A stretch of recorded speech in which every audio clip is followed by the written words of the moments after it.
Hello, this is Channel 1 News. I'm Diana Marino. News has broken today that Pompey has been defeated and Gaul has been conquered. There are talks of who will be the next ruler of Rome. The current favorite for this title is Julius Caesar. She has proved she is a brilliant soldier in the Battle of Pompey, but does she have what it takes? She has faced down tough situations before. If you recall, she was captured by pirates and saved herself by creating a navy of her own. She then captured her own captors. This is the kind of fire and spirit Rome needs to lead it. More as the story develops. I am pro Julius Caesar, and there are a few reasons why. One, I think she's expanding our empire to different regions, which is very, very big because we don't want to be confined to the small town of Italy. I mean, have you seen Italy? Very, very small. We need to be expanding, very, very big. And again, open to discussion about that. I think she's restructuring the old systems. Old systems, they work, but when you are visionary, like Caesar is, you have to restructure them, and sometimes old rules need to be broken. And in my humble opinion, she might not even want to be king. What she will call herself in the future, I'm not sure. That could be big things for Rome. But I think that she has a great big picture to what the future of the Roman Empire might look like.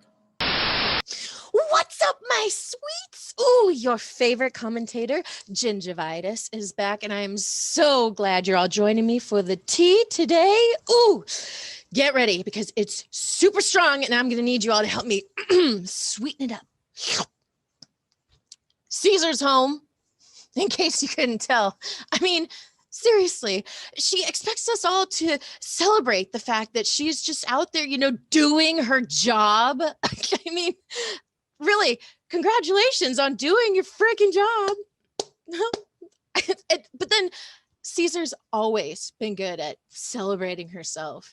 I mean, let's not forget about the time that someone placed that crown on the statue of her, and then when the government watchdogs called her out on it for being inappropriate, she freaking fired them. It definitely seems to me that she only cares to highlight how amazing she is. And I don't know about you all, but I want a politician that is able to be humble and accept their failures with as much grace as they tout their successes. Okay, fine. You won the war. Good job. But let's be real. It was a war that you started when you went around changing things in a republic that has been working fine for years. Congratulations on cleaning up your own mess. Great, Caesar. What conquest brings she home? Seriously, what tributaries follow her to grace and captive bonds her chariot wheels? You stupid blocks, you idiot stones, you worse than senseless things. Oh, you hard hearts, you cruel trolls of Rome. Knew you not, Pompey? Many a time and oft have you climbed the walls and battlements to towers and windows, yea, to chimney tops, infants in your arms, and there have sat the livelong day with patient expectation to see great Pompey pass the streets of Rome. And do you now put on your best attire? And do you now call out a holiday? And do you now strew flowers in her way that comes in triumph over Pompey's blood? Oh, be gone. Run to your houses, fall upon your knees, pray to the gods to intermit the plague that needs must light upon this ingratitude. I leave it to you, my sweets. Spread the news. Pow!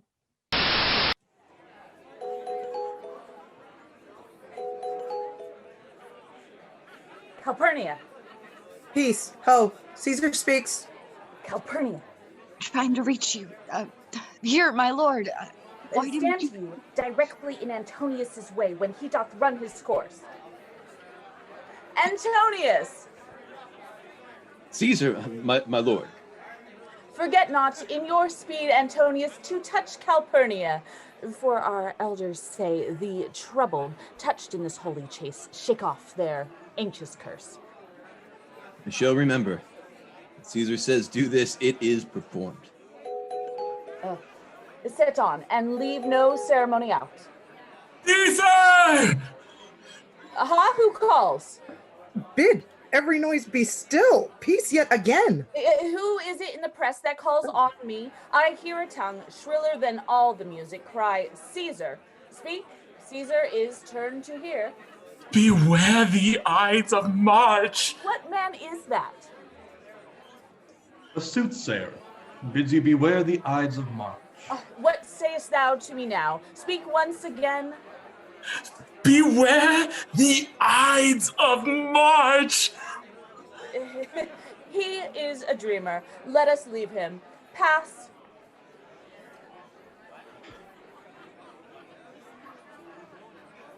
Will you go to see the order of the course? Not I. Well, I pray you do. I am not gamesome. I do lack some part of that quick spirit that is in Antony. Let me not hinder, Cassius, your desires. I'll leave you. Brutus, I do observe you now of late. I have not from your eyes that gentleness and show of love as I was wont to have.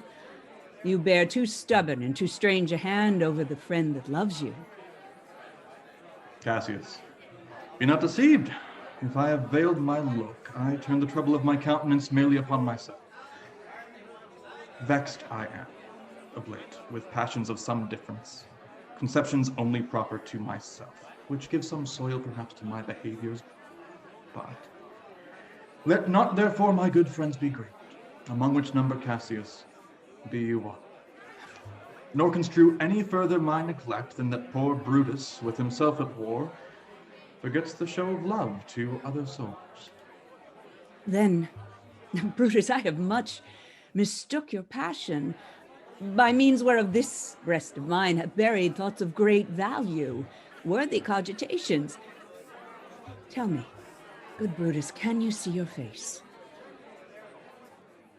No, Cassius, for the eye sees not itself, but by reflection, by some other thing. It is just. And it is very much lamented, Brutus, that you have no such mirrors as will turn your hidden worthiness into your eye, that you might see your shadow. I have heard where many of the best respect in Rome, except immortal Caesar, speaking of Brutus and groaning underneath this age's yoke, have wished that noble Brutus had his eyes. Into what dangers would you lead me, Cassius, that you would have me seek into myself for that which is not in me? Therefore, good Brutus, be prepared to hear. And since you cannot see yourself so well as by reflection, I, your glass, will modestly discover to yourself that of yourself which you yet know not of. And be not jealous on me, gentle Brutus. What means this shouting? I do fear the people choose Caesar for their king. Aye. Do you fear it? Then must I think you would not have it so? I would not, Cassius. Yet I love her well. But wherefore do you hold me here so long? What is it that you would impart to me? If it be aught toward the general good, set honor in one eye, and death in the other, and I will look on both indifferently. Let the gods so speed me as I love the name of honor more than I fear death. I know that virtue to be in you, Brutus, as well as I do know your outward favor. Well, honor is the subject of my story. I cannot tell what you and other souls think of this life, but for my single self, I had as lief not be as lived to be in awe of such a thing as I, myself. I was born as free as Caesar, so were you. We both have fed as well, and we both can endure the winter's cold as well as she. And this one soul has now become a god, and Cassius is a wretched creature and must bend her body if Caesar carelessly but nod on her. She had a fever when she was in Spain, and when the fit was on her, I did mark how she did shake. Ye gods, it doth amaze me that one of such a feeble temper should so get the start of the majestic world and bear the palm alone. Another general shout. I do believe that these applauses are for some new honors that are heaped on Caesar. Why, man, she doth bestride the narrow world like a colossus, and we petty few walk under her huge legs and peep about to find ourselves dishonorable graves. We at some time are masters of our fates. The fault, dear Brutus, is not in our stars, but in ourselves, that we are underlings. Brutus and Caesar. What should be in that Caesar? Why should that name be sounded more than yours? Brutus will start a spirit as soon as Caesar. Now, in the name of all the gods at once, upon what meat doth this our Caesar feed that she is grown so great? Age, thou art shamed. Rome, thou hast lost the breed of noble bloods. When could they say till now, that talked of Rome, that her wide walls encompass but one soul? Oh, you and I have heard our forebears say there was a Brutus once that would have brooked the eternal devil to keep a state in Rome as easily as a king. That you do love me. I am nothing jealous. What you would work me to, I have some aim. How I have thought of this and of these times I shall recount hereafter. For this present, I would not, so with love I might entreat you. Be further moved. What you have said, I will consider. What you have to say, I will with patience hear, and find a time both meet to hear and answer such high things. Till then, my noble friend, chew upon this. Brutus had rather be a villager than to repute himself a son of Rome under these hard conditions as this time is like to lay upon us. I am glad that my weak words have struck but this much show of fire from Brutus. The games are done. Caesar is returning. As they pass by, pluck Casca by the sleeve, and she will, after her sour fashion, tell you what hath preceded worthy note today. I will do so, but look you, Cassius, the angry spot doth glow on Caesar's brow. All the rest look like a chidden train. Casca will tell us what the matter is. Antonius. Caesar. Let me have people about me that are fat, sleek-headed ones, and such as sleep o' nights. Yond Cassius has a lean and hungry look. She thinks too much. Such minds are dangerous. Look. Fear her not, Caesar. She's dangerous. She's an honorable Roman. Given. Would she were fatter, but I fear her not. Yet if my name were liable to fear, I do not know the one I should avoid so soon as that spare Cassius. She reads much. She is a great observer, and she looks quite through the deeds of men. She loves no plays as thou dost, Antony. She hears no music. Seldom she smiles, and smiles in such a sort as if she mocked herself and scorned her spirit that could be moved to smile at anything. Women as she be never at heart's ease, whilst they behold a greater than themselves, and therefore are they very dangerous. I rather tell thee what is to be feared than what I fear, for always I am Caesar. Come on my right and tell me truly what thou thinkst of her.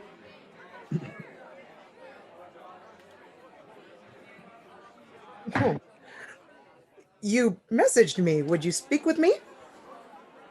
Aye, Casca, tell us what hath chanced today that Caesar looks so sad. Why, you were with her, were you not? I should not then ask, Casca, what had chanced. Why, there was a crown offered her, and being offered her, she put it by with the back of her hand, thus, and then the people fell a-shouting. What was the second noise for? Why, for that too. Well, they shouted thrice. What was the last cry for? Why, for that too. Was the crown offered her thrice? Aye, Mary was't, and she put it by thrice, every time gentler than the other, and at every putting by, mine honest neighbors shouted. Who offered her the crown? Antony.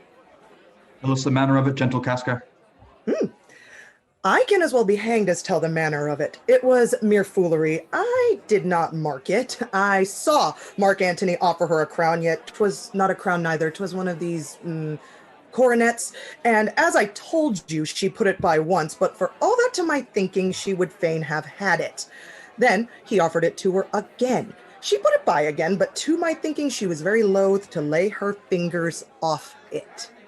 And then he offered it the third time. She put it the third time by, and still as she refused it, the rabblement hooted and clapped their chapped hands and threw up their sweaty nightcaps and uttered such a deal of stinking breath because Caesar refused the crown that it almost choked Caesar. For she swooned and fell down at it, and for mine own part I durst not laugh, for fear of opening my lips and receiving that bad air. But soft, I pray you, what does Caesar swooned? She fell down in the marketplace and foamed at mouth and was speechless. What said she when she came unto herself? Mary, before she fell down, when she perceived the common herd was glad she refused the crown, she plucked me up her doublet and offered them her throat to cut. And I had been a man of any occupation. If I had not taken her at a word, I would I might go to hell among the rogues. And so she fell. When she came to herself again, she said, if she had done or said anything amiss, she desired their worships to think it was her infirmity. 4 wenches where I stood cried, alas, good soul, and forgave her with all their hearts. But there's no heed to be taken of them. If Caesar had stabbed their mothers, they would have done no less. And after that, she came thus sad away. Aye, fare you well. There was more foolery yet, if I could remember it. Will you sup with me tonight, Casca? No, I am promised forth. Will you dine with me tomorrow? Aye, if I be alive and your mind hold and your dinner worth eating. Good. I will expect you. Do so. Farewell both. And so it is. For this time I will leave you. Tomorrow, if you please to speak with me, I will come home to you, or, if you will, come home to me, and I will wait for you. I will do so. Till then, think of the world.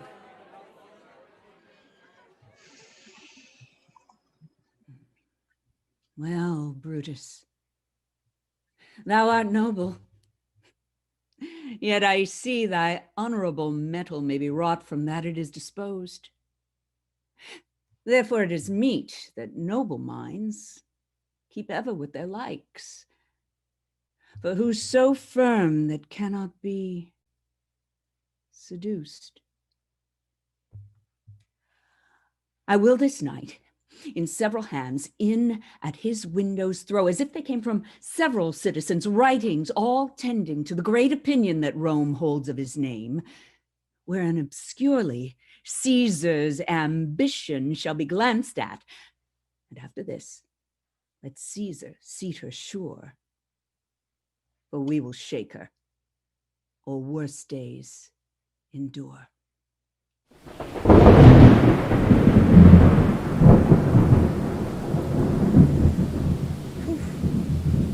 All the sway of earth shakes like a thing unfirm. Oof, I have seen tempests, but never till tonight, never till now, did I go through a tempest dropping fire. Either there is civil strife in heaven, or else the world too saucy with the gods incenses them to send destruction. We're Who's there? A Roman. Casca? By your voice. Your ear is good, Cassius. What night is this? A very pleasing night, honest souls. Well, whoever knew the heavens menace so. Those that have known the earth so full of faults. For my part, I have walked about the streets, submitting me unto the perilous night, and thus unbraced, Casca, as you see, have bared my bosom to the thunderstone. And when the cross blue lightning seemed to open the breast of heaven, I did present myself, even in the aim and very flash of it. But wherefore did you tempt the heavens? Wherefore did you so much tempt the heavens? It is the part of men to fear and tremble when the most mighty gods buy tokens and such dreadful heralds to astonish us. You are dull, Casca. And those sparks of life that should be in a Roman you do want, or else you use not. You look pale and gaze and put on fear and cast yourself in wonder to see the strange impatience of the heavens. But if you would consider the true cause, why all these things change from their ordinance to monstrous quality, why you shall find that heaven hath infused them with these spirits to make them instruments of fear and warning unto some monstrous state. Now could I, Casca, name to thee someone most like this dreadful night that thunders, lightens, opens graves, and roars as doth the lion in the Capitol? Someone no mightier than thyself or me in personal action. Yes, prodigious grown, and fearful, as these strange eruptions are. 'Tis Caesar that you mean, is it not, Cassius? Let it be who it is. For Romans now have thews and limbs like to their ancestors. But woe the while, our forebears' minds are dead, and while we are governed with our forlorn spirits, our yoke and sufferance show us impotent. Indeed. They say the senators tomorrow mean to establish Caesar as a king, and she shall wear a crown by sea and land in every place save here in Italy. Yes, well, I know where I'll wear this dagger then. Cassius from bondage shall deliver Cassius. Therein, ye gods, you make the weak strong. Therein, ye gods, you tyrants do defeat. Life, being weary of these worldly bars, never lacks power to dismiss itself. If I know this, know all the world besides. That part of tyranny that I do bear, I can shake off at pleasure. Well, so can I. So every bondman in their own hand bears the power to cancel their captivity. And why should Caesar be a tyrant then? Poor thing. I know she would not be a wolf, but that she sees the Romans are but sheep.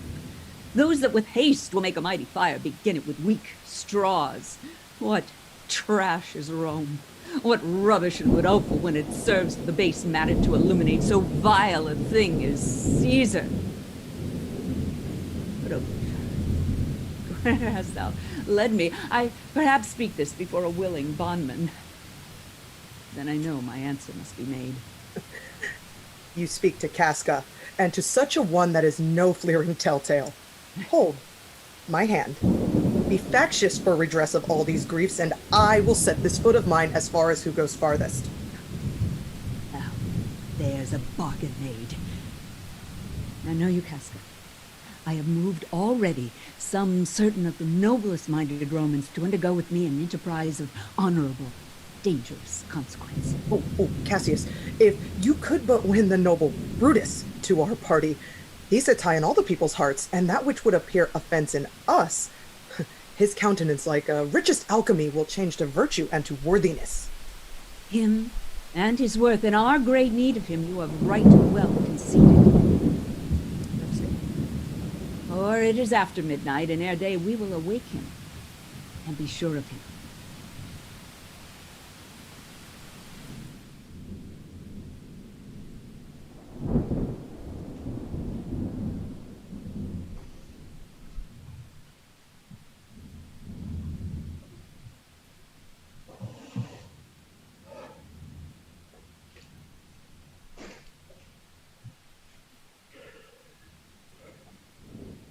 It must be by her death. And for my part, I know no personal cause to spurn at her, but for the general, she would be crowned. How that might change her nature, there's the question. It is the bright day that brings forth the adder, and that craves weary walking. Crown her. And then I grant we put a sting in her. So, think her as a serpent's egg, which, hatched, would, as its kind, grow mischievous, and kill her in the shell.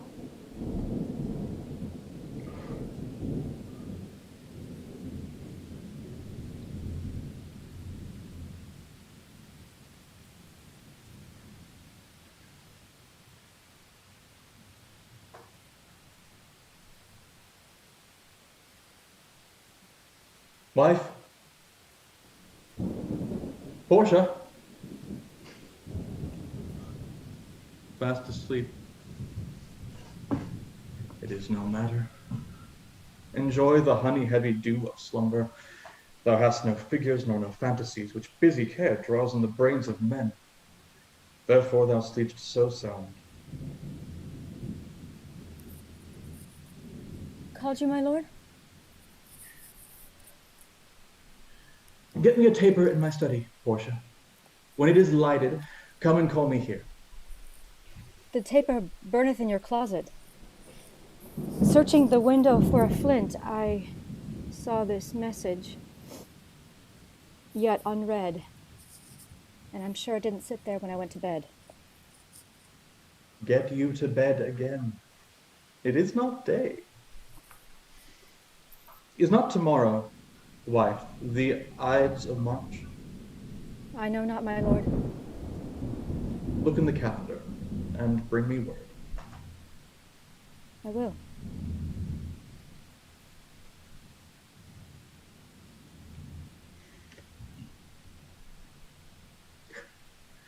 Brutus, thou sleepst, awake and see thyself. Shall Rome and etc. Speak, strike, redress. Brutus, thou sleepst, awake. Such instigations have been often dropped where I took them up.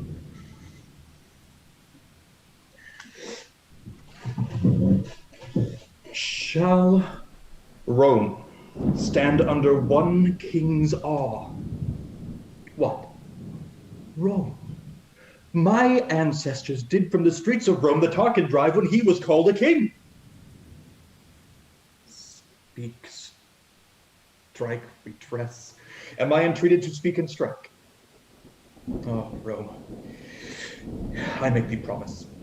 If the redress will follow, thou receives thy full petition at the hand of Brutus. Sir, March is wasted 14 days. 'Tis good. Go check the lobby. Somebody knocks.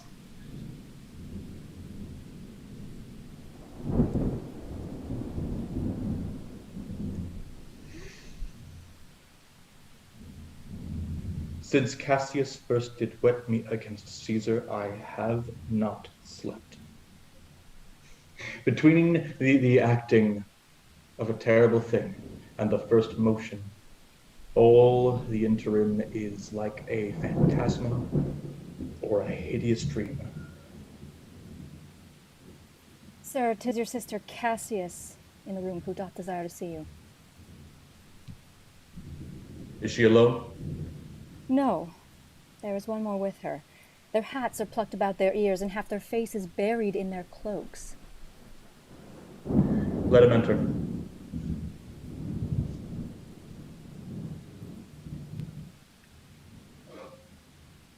They are the faction. Oh, conspiracy. Shamest thou to show thy dangerous brow by night when evils are most free? Why then, by day, where wilt thou find a cavern dark enough to mask thy monstrous visage? Seek none conspiracy. highest in affability, and smiles. I think we are too bold upon your rest. Good morrow, Brutus. Do we trouble you? I have been up this hour, awake all night. Know I the one that comes along with you? Yes, and no one here but honors you. Everyone doth wish you had but that opinion of yourself which every noble Roman bears of you. This Casca. She is welcome hither. Give me your hands. And let us swear our resolution. No, not an oath. If not the face of men, the sufferance of our souls, the time's abuse, if these be motives weak, break off betimes and everyone hence to your idle bed. So let high-sided tyranny range on till each man drop by lottery. What need we any spur but our own cause to prick us to redress? What other bond than secret Romans that have spoke the word and will not palter? And what other oath than honesty to honesty engaged, that this shall be, or we will fall for it?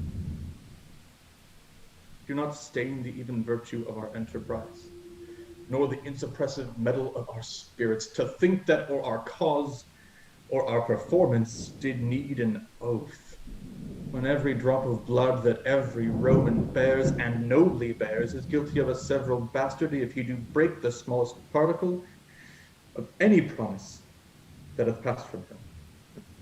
Shall no man else be touched but only Caesar? Casca well urged. I think it is not meet Mark Antony, so well beloved of Caesar, should outlive Caesar. We shall find of him a shrewd contriver, and you know his means, if he improve them, may well stretch so far as to annoy us all, which to prevent, let Antony and Caesar fall together. Our course will seem too bloody. Caius, Cassius, to cut the head off and then hack the limbs? Like wrath in death and envy afterwards, for Antony is but a limb of Caesar. Let us be sacrificers, but not butchers, Caius. We all stand up against the spirit of Caesar. And in the spirit of men there's no blood. Oh, that we then could come by Caesar's spirit and not dismember Caesar, but alas, Caesar must bleed for it. And, gentle friends, let's kill her boldly but not wrathfully. Let's carve her as a dish fit for the gods, not hew her carcass fit for hounds. And let our hearts, as subtle masters do, stir up their servants to an act of rage, and after seem to chide them. This shall make our purpose necessary, not envious, which, so appearing to the common eyes, we shall be called perjurers, not murderers. And for Mark Antony, think not of him, for he can do no more than Caesar's arm when Caesar's head is off. Yet I fear him for the engrafted love he bears to Caesar. Alas, good Cassius, do not think of him. If he loves Caesar, all that he can do is to himself. Take thought and die for Caesar. And that were much he should, for he is given to sports, to wildness, and much company. There is no fear in him. Let him not die, for he will live and laugh at this hereafter. But it is doubtful yet whether Caesar will come forth today or no, for she is superstitious grown of late. It may be these apparent prodigies, the unaccustomed terror of this night, and the persuasion of her augurers may hold her from the capital today. Never fear that. If she be so resolved, I can o'ersway her. Let me work, for I can give her humor the true bent, and I will bring her to the capital. And nay, we will all of us be there to fetch her. By the 8th hour. Is that the uttermost?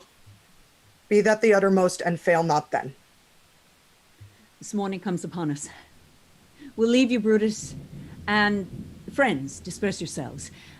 But all remember what you have said, and show yourselves true Romans.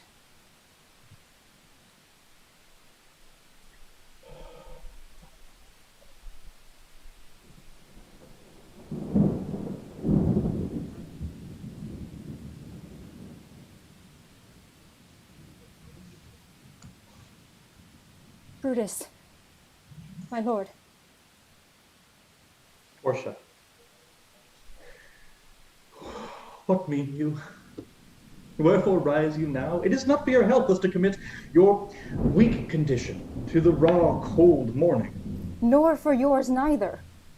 You've ungently, Brutus, stole from my bed, and yesternight at supper you suddenly arose and walked about, musing and sighing, with your arms across. And when I asked you what the matter was, you stared at me with ungentle looks. I urged you further, and then you scratched your head, and too impatiently stamped with your foot. Yet I insisted. Yet you answered not, but with an angry wafture of your hand gave sign for me to leave you. So I did, fearing to strengthen that impatience which seemed too much unkindled, and withal hoping it was but an effect of humor which sometime hath his hour with every man. It will not let you eat, nor talk, nor sleep. And should it work so much upon your shape as it hath much prevailed on your condition, I should not know you, Brutus. Dear, my lord, make me acquainted with your cause of grief. I am not well in health, and that is all. Brutus is wise, and were he not in health, he would embrace the means to come by it. Why, so I do. Good Portia, please go to bed. Is Brutus sick? And is it physical to walk unbraced and suck up the humors of the dank morning? What? Is Brutus sick, and will he steal out of his wholesome bed to dare the vile contagion of the night and tempt the rheumy and unpurged air to add unto his sickness? No, my Brutus, you have some sick offense within your mind, which by the right and virtue of my place I ought to know of. And upon my knees, I charm you by my once commended beauty, by all your vows of love, by that great vow that did incorporate and make us one, that you unfold to me yourself, your half, why you are heavy, and what men tonight have had resort to you, who did hide their faces even from darkness. Kneel not, gentle Portia. I should not need, if you were gentle, Brutus. Within the bond of marriage, tell me, Brutus, is it expected that I should know no secrets that appertain to you? Am I yourself, but as it were in sort of limitation? To keep with you at meals, comfort your bed, and talk to you sometimes? Dwell I but in the suburbs of your good pleasure? If it be no more, Portia is Brutus's harlot, not his wife. You are my true and honorable wife, as dear to me as are the ruddy drops that visit my sad heart. If this were true, then should I know this secret? I grant I am a woman, but withal a woman Lord Brutus took to wife. I grant I am a woman, but withal a woman well reputed, Cato's daughter. Think you I am no stronger than my sex, being so fathered and so husbanded? Tell me your counsels. I will not disclose them. I have made strong proof of my constancy, giving myself a voluntary wound here, in my thigh. Can I bear that with patience, and not my husband's secrets? Render me worthy of this noble wife. Portia, go in a while, and by thy bosom shall partake the secrets of my heart. All my engagements I will construe to thee, all the charactery of my sad brows.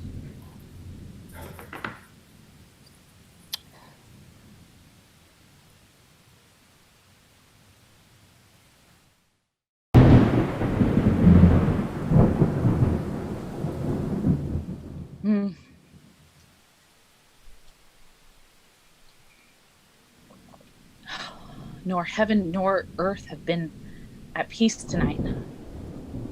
Thrice Calpurnia cried out, "Help ho, they murder Caesar." She bade the priests do present sacrifice and brings me their opinions of success.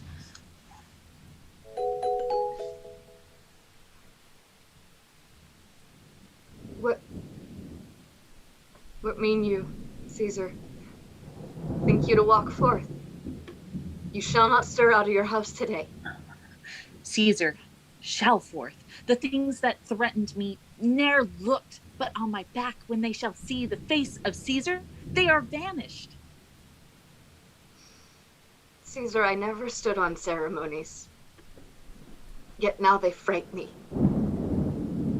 There is one within, besides the things that I have heard and seen, recounts most horrid sights seen by the watch. A lioness hath whelped in the streets. The graves have yawned and yielded up their dead. Fierce, fiery warriors fought upon the clouds in ranks and squadrons and right form of war, which drizzled blood upon the Capitol. The noise of battle hurtled in the air. Horses did neigh, and dying men did groan, and ghosts did shriek and squeal about the streets. Caesar! Caesar, these things are beyond all use, and I do fear them. What can be avoided whose end is purposed by the mighty gods? Yet Caesar shall go forth, for these predictions are to the world in general as to Caesar. When beggars die, there are no comets seen. The heavens themselves blaze forth the death of princes. Cowards die many times before their deaths. The valiant never taste of death but once. Of all the wonders that I yet have heard, it seems to me most strange that men should fear, seeing that death, a necessary end, will come when it will come. What say the arguers?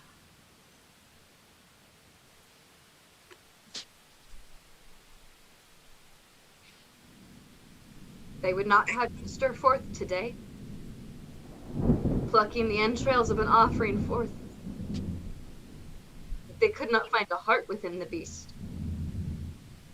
The gods do this in shame of cowardice. Caesar should be a beast without a heart if she should stay at home today for fear. No, Caesar shall not. Danger knows full well that Caesar is more dangerous than he.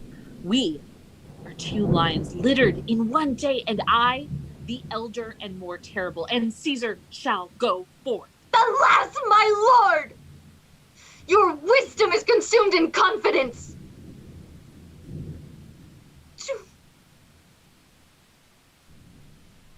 Do not go forth today.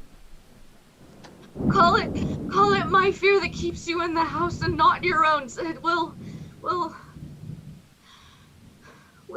We'll send Mark Antony to the Senate House, and he shall say you are not well today. Let me upon my knee prevail in this. Mark Antony shall say I am not well, and for thy humor, I will stay at home.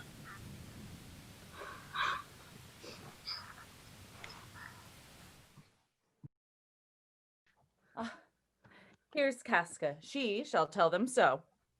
Oh, Caesar, all hail. Good morrow, worthy Caesar. I come to fetch you to the Senate House.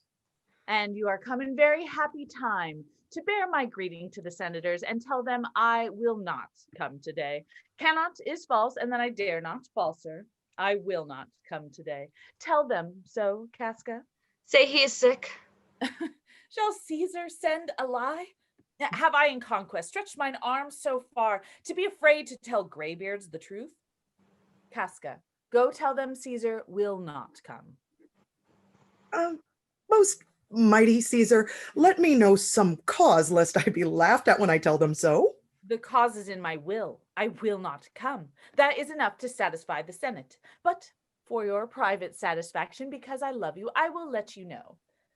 Calpurnia here, my wife, stays me at home. She dreamt tonight she saw my statua, which like a fountain with 100 spouts did run pure blood, and many lusty Romans came smiling and did bathe their hands in it. And these does she apply for warnings and portents and evils imminent, and on her knee hath begged me that I will stay at home today. That's sweet, but this dream is all a misinterpreted. It was a vision, fair and fortunate. Your statue spouting blood in many pipes in which so many smiling Romans bathed signifies that from you great Rome shall suck reviving blood, and that great men shall press for tinctures, stains, relics, and cognizance. This by Calpurnia's dream is signified. And this have you well expounded it. I have.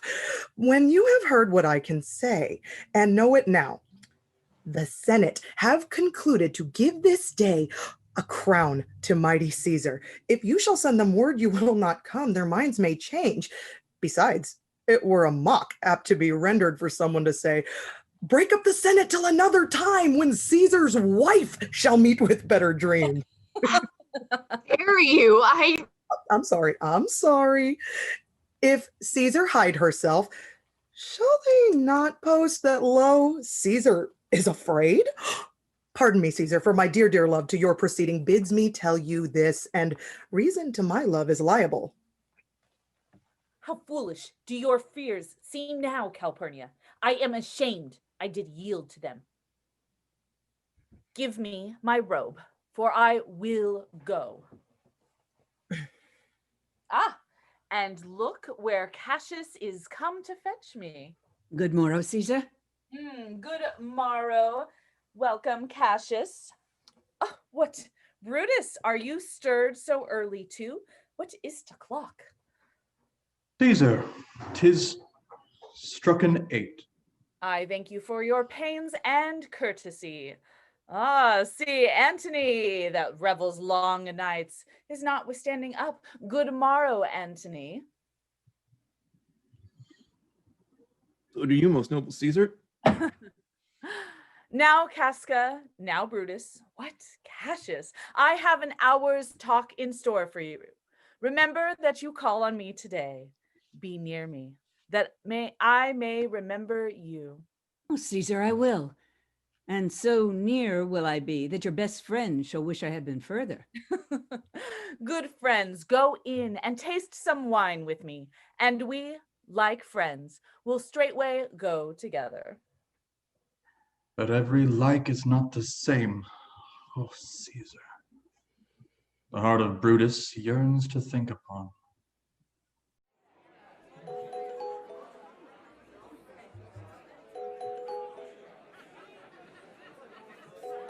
The Ides of March are come, Brutus.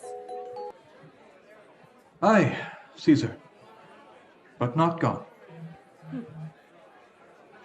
Hail. Caesar, read this schedule. Casca doth desire you to o'erread at your best leisure this her humble suit. Delay not, Caesar, read it instantly. Caesar, read me first. Mine is the suit that touches Caesar nearer. Read it, great Caesar. What touches us ourself shall be last served. Casca, be sudden, for we fear prevention. Oh, Brutus, what shall be done? If this be known, Cassius or Caesar never shall turn back, for I will slay myself.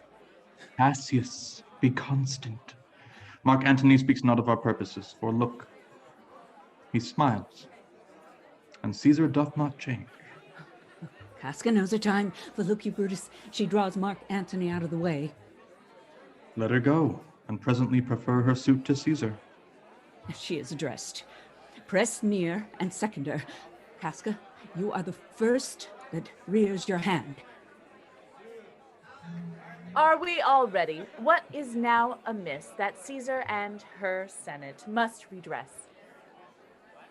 Most high, most mighty, and most puissant Caesar, Casca throws before thy seat a humble heart. I must prevent thee, Casca. These couchings and these lowly courtesies might fire the blood of ordinary men, and turn preordinance and first decree into the law of children. Be not fond to think that Caesar bears such rebel blood that will be thawed from the true quality with that which melteth fools. I mean sweet words, low, crooked courtesies, and base spaniel fawning. Thy brother by decree is banished. If thou dost bend and pray and fawn for him, I spurn thee like a cur out of my way. No, Caesar doth not wrong, nor without cause will she be satisfied. Is there no voice more worthy than my own to sound more sweetly in great Caesar's ear for the repealing of my banished brother Publius Cimber? I kiss thy hand, but not in flattery, Caesar, desiring thee that Publius Cimber may have an immediate freedom of repeal. What? Brutus? Pardon, Caesar, pardon. As low as to thy foot doth Cassius fall to beg enfranchisement for Publius Cimber. I could be well moved if I were as you.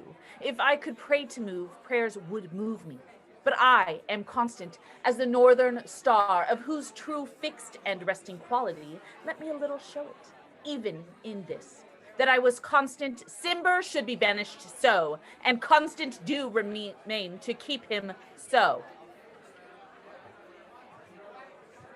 And speak, hands, for me.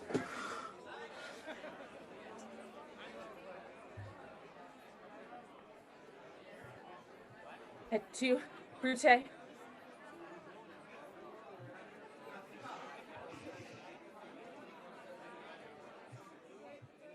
Then fall Caesar.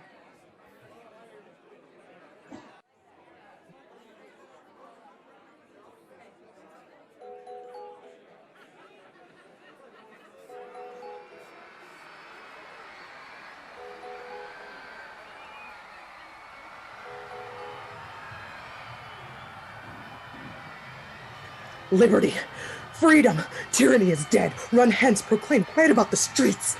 Some to the common pulpits and cry out, liberty, freedom, and enfranchisement. People and senators, be not affrighted. Fly not, stand stiff. Ambition's debt is paid. Go to the pulpit, Brutus. And Cassius, too. Where's Antony? Fled to his house amazed. Men, wives, children stare, cry out and run as it were doomsday. Stand fast together, lest some friend of Caesar should chance it. Talk not of standing. Fates, we will know your pleasures, that we shall die, we know. 'Tis but the time and drawing days out that men stand upon. Why, one that cuts off 20 years of life cuts off so many years of fearing death. Grant that, and then is death a benefit? So are we Caesar's friends that have abridged her time of fearing death. Stoop, Romans, stoop. Let us bathe our hands in Caesar's blood, up to the elbows, and besmear our swords.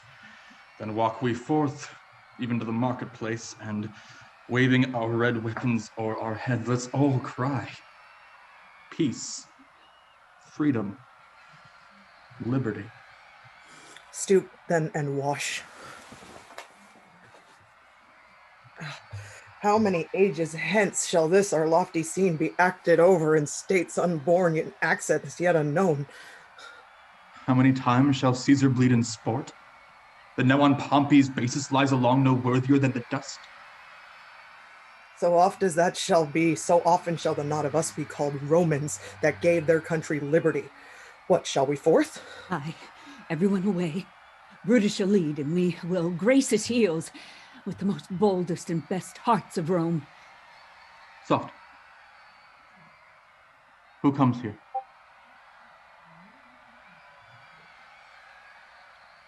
A friend.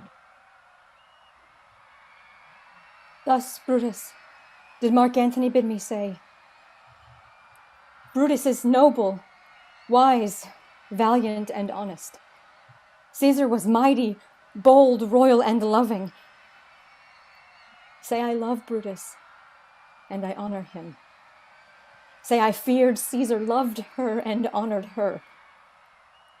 If Brutus will vouchsafe that Antony may safely come to her and be resolved how Caesar hath deserved to lie in death, Mark Antony shall not love Caesar dead so well as Brutus living, but will follow the fortunes and affairs of noble Brutus through the hazards of this untrod state with all true faith.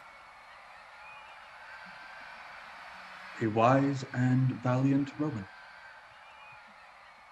I never thought worse. Tell him, so please him come unto this place, he shall be satisfied, and by my honor depart untouched. I'll fetch him presently.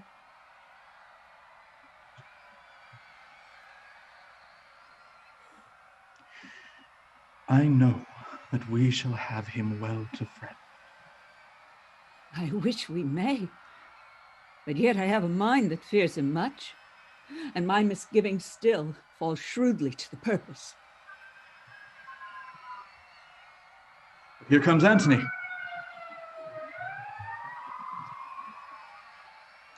Welcome, Mark Antony.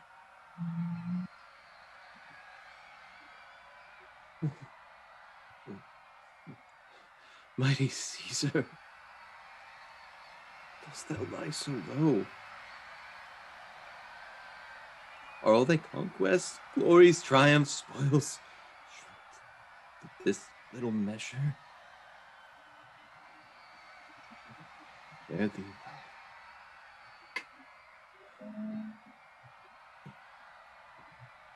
I know not, gentlemen, what you intend. Who else must be my blood? Who else is rank?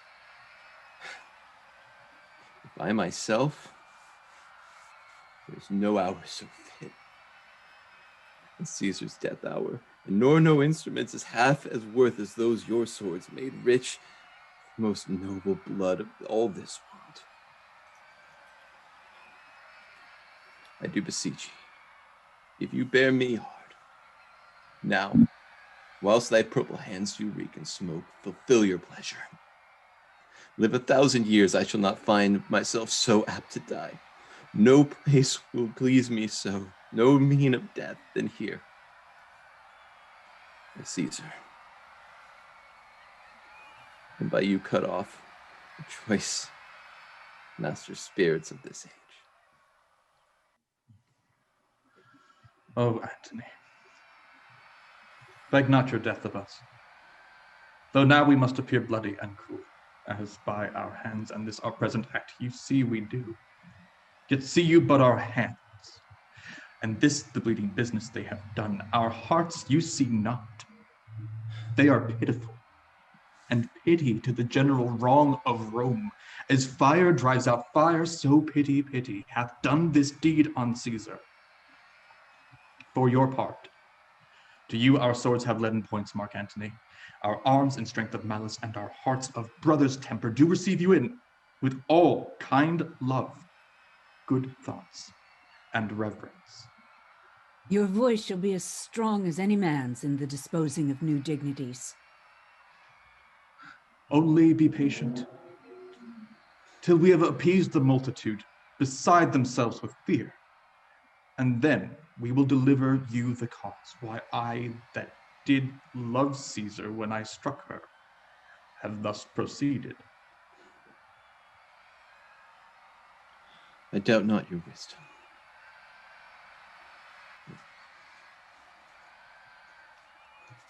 Let everyone render me his bloody hand. First, my valiant Brutus, will I shake with you.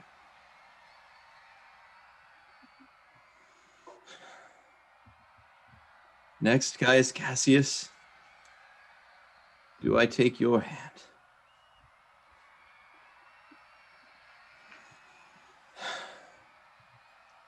And though last, not last in love, good Casca.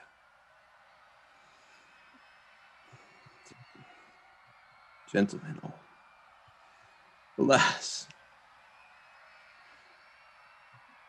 what shall I say? My credit now stands on such slippery ground that one of two good bad ways must conceit me. Either a coward or a flatterer.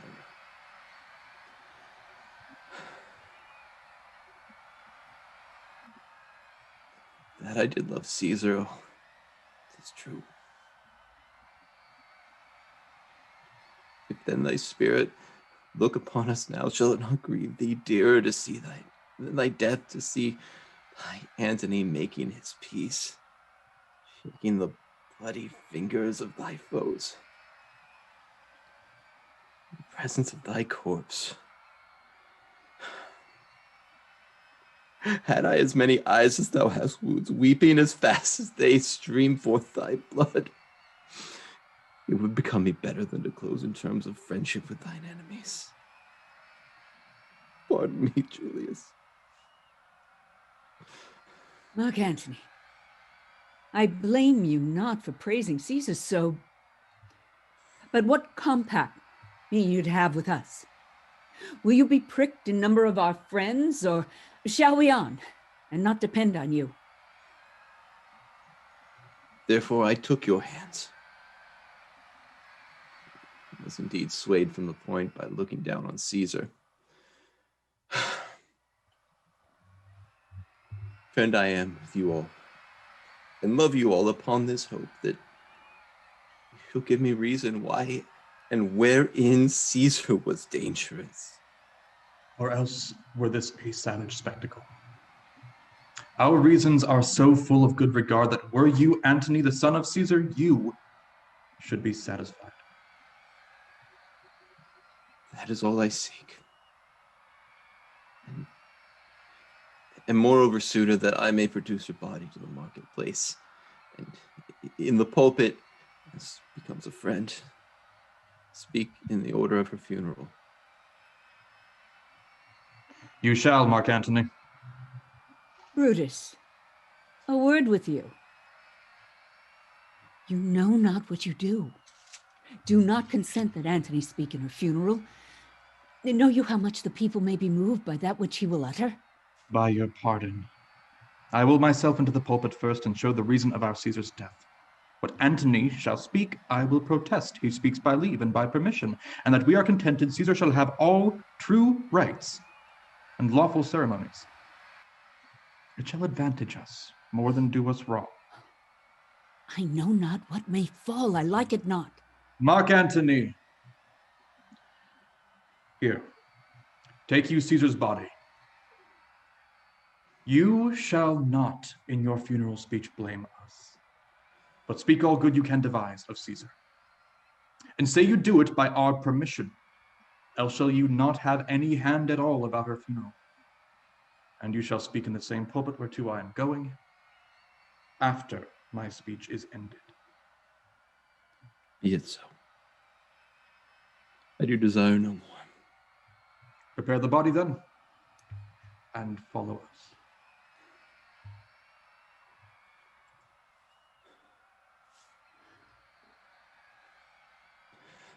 Pardon me, thou bleeding piece of earth, that I am meek and gentle with these butchers. Thou art the ruins of the noblest soul that ever lived in the tides of time. Woe to the hands that shed this costly blood.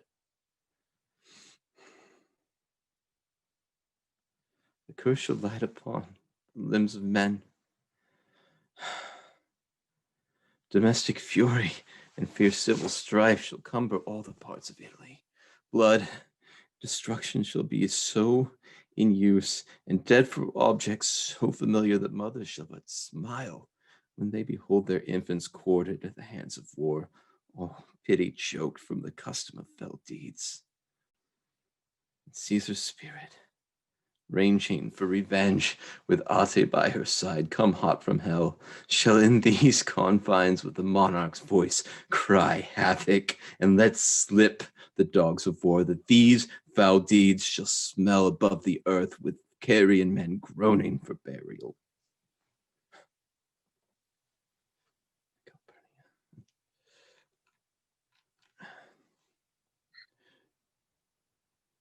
You received Octavia Caesar, did you not? Caesar did right of her to come to Rome. She did receive her letters and is coming, and bid me say to you by word of mouth.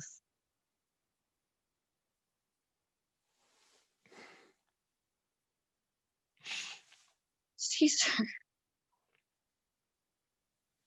Thy heart is big. Get thee apart and weep.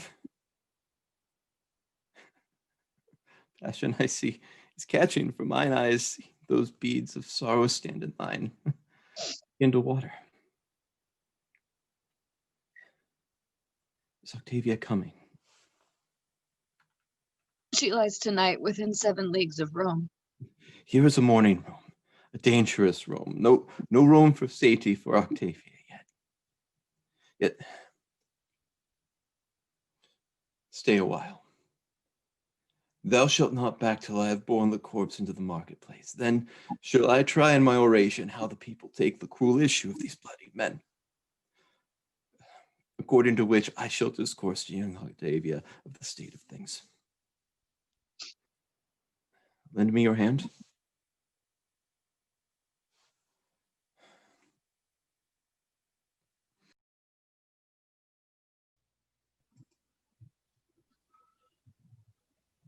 Then follow me and give me audience, friends. Cassius, go you into the other street and part the numbers. Those that will hear me speak, let them stay here. Those that will follow Cassius, go with her. And public reasons shall be rendered of Caesar's death. The noble Brutus is ascended. Silence.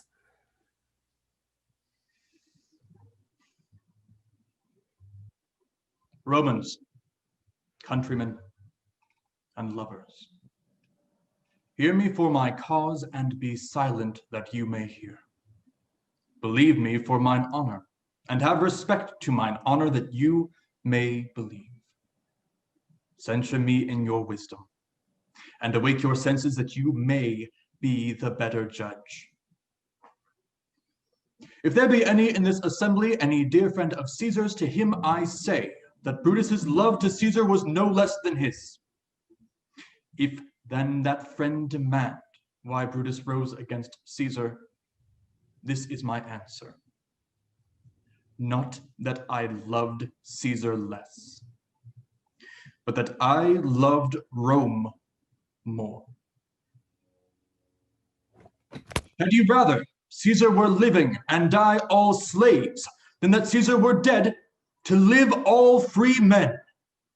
As Caesar loved me, I weep for her.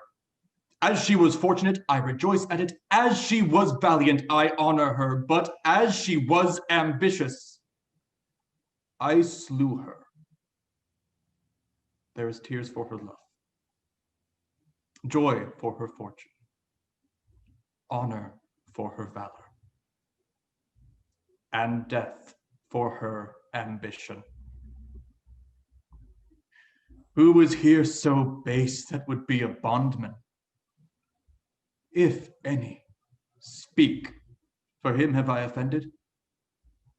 Who is here so rude that would not be a Roman?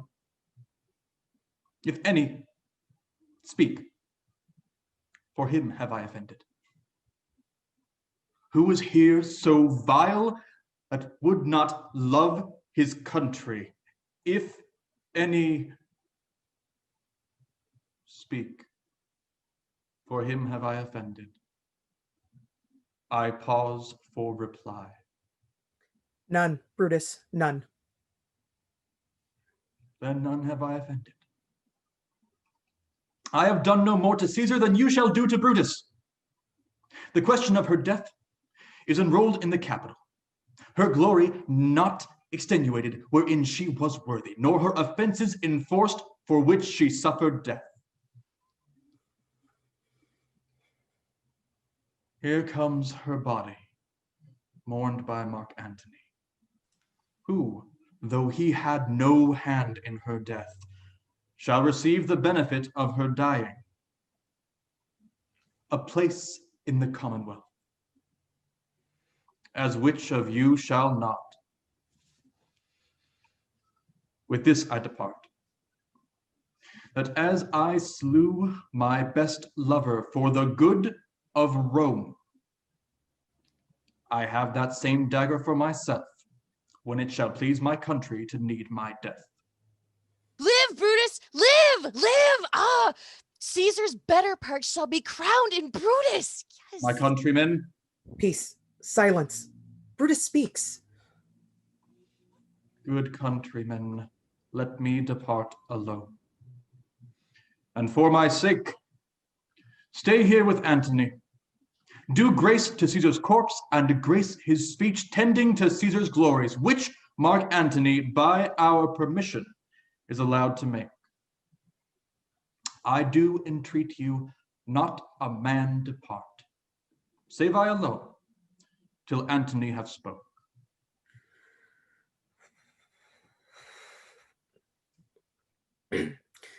Let him go up into the public chair. We'll hear him.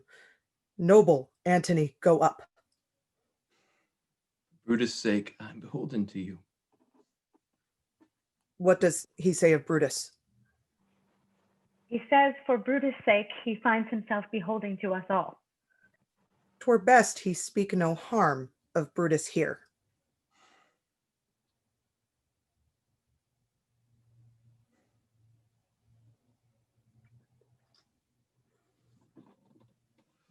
You gentle Romans.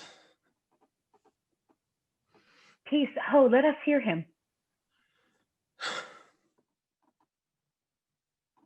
Friends, Romans, countrymen, lend me your ears.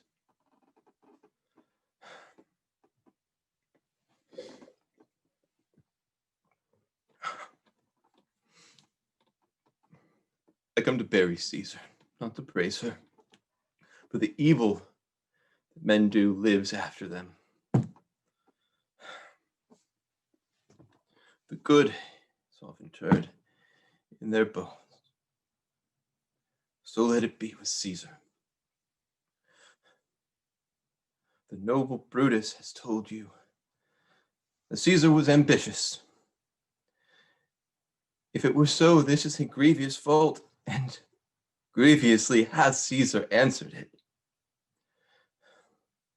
Here, under leave of Brutus and all the rest, for as Brutus is an honorable man, so are we all.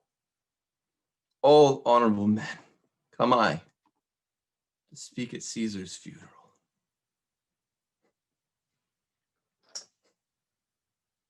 She was a friend, faithful and just to me. And yet Brutus says she was ambitious, and Brutus is an honorable man. She hath brought many captives home to Rome, whose ransoms the general coffers feel. Did this in Caesar seem ambitious? While the poor cried, Caesar hath wept. Ambition should be made of sterner stuff. And yet, Brutus says she was ambitious, and Brutus is honorable. And you all did see that on the Lupercal, thrice did I offer her the kingly crown, which she did thrice refuse. Did this seem ambitious? And yet Brutus says she was ambitious, and sure, he is honorable. But I do not speak to disprove what Brutus has said. I come only to speak what I do know. You all did love her once, not without cause. So what cause withholds you to mourn for her? Judgment? Thou hast fled to a brutish beast, and all men have lost their reason. Bear with me, my heart is in the coffin there with Caesar, and I must pause until it come back to me. Methinks there is much reason in his sayings. If thou consider rightly of the matter, Caesar has had great wrong.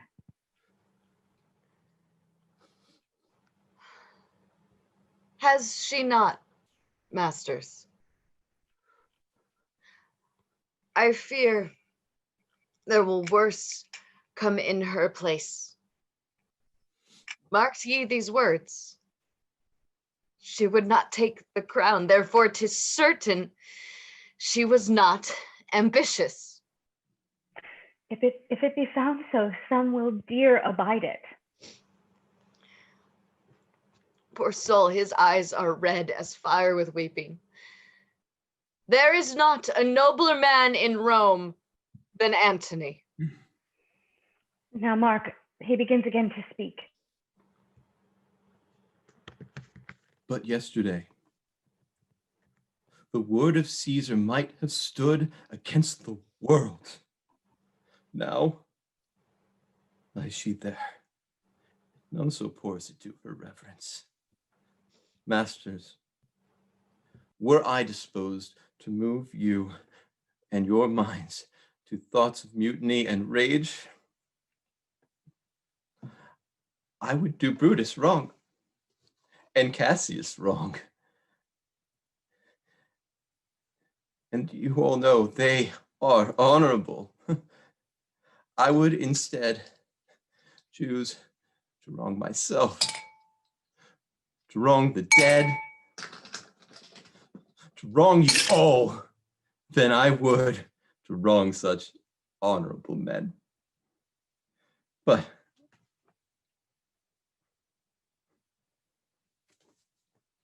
I have here a parchment with the seal of Caesar. I found it in her closet. It is her will.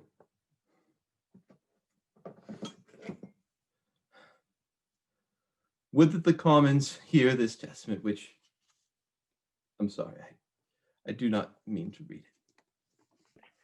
We'll hear the will. Read it, Mark Antony. Patience, noble friends. I must not read it. It is not meet you know how Caesar loved you. You are wood, you are not stone, but men. And as men bearing the will of Caesar, it would inflame you. It would make you mad. It is good you do not know that you are her heirs, for if you should, what would come of it?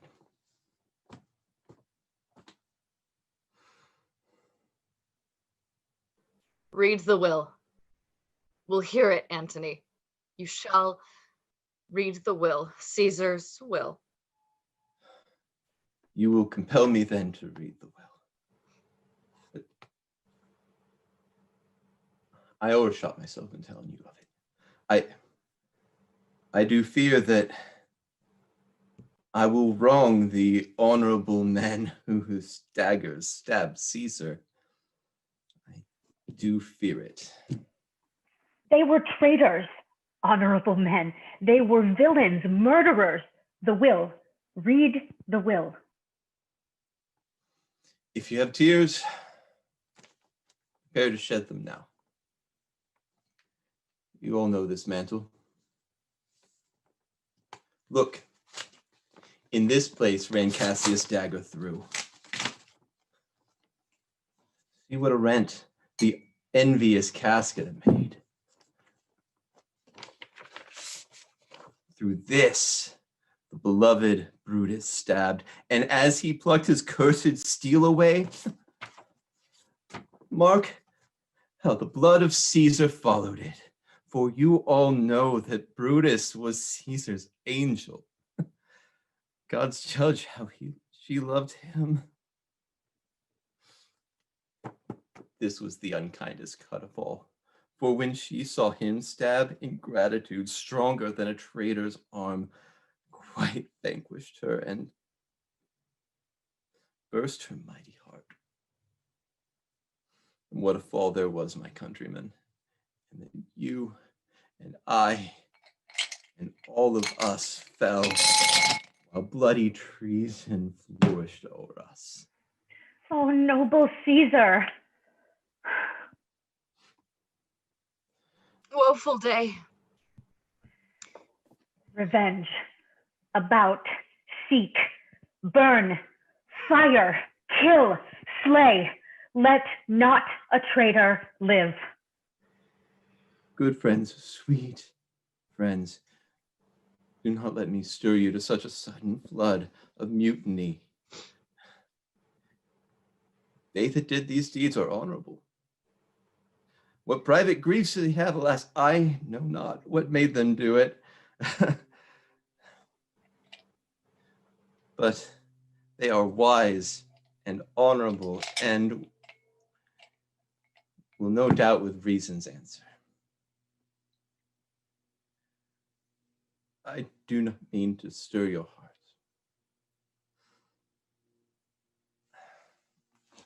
I am no orator as Brutus is. I have neither wit nor word, nor worth action, utterance, or power of speech to stir men's blood. I speak straight on. I show you what you all do know. Show you the wounds of Caesar, those poor, dumb mouths, and bid them speak for me. But were I Brutus and Brutus Antony, there would be an Antony would ruffle your spirits, put tongues in every wound of Caesar, and bid the very stones of Rome to rise in mutiny. Away then, come, seek the conspirators. Friends, you go to do what you know not what. Wherein Caesar loved you, you know not, therefore I must tell you. Here is the will, and under Caesar's seal, to every man, to every several Roman,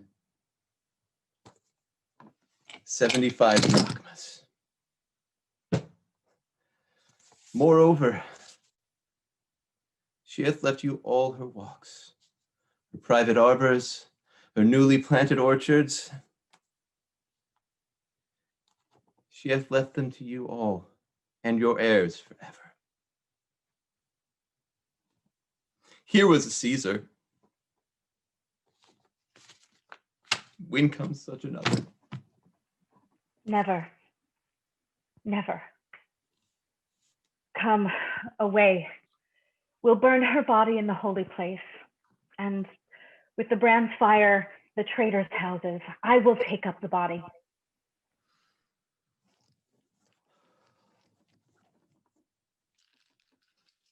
Let it work. Mischief thou art afoot. Take thou what course thou wilt. What say you? I hear them say Brutus and Cassius are rid like madmen through the gates of Rome.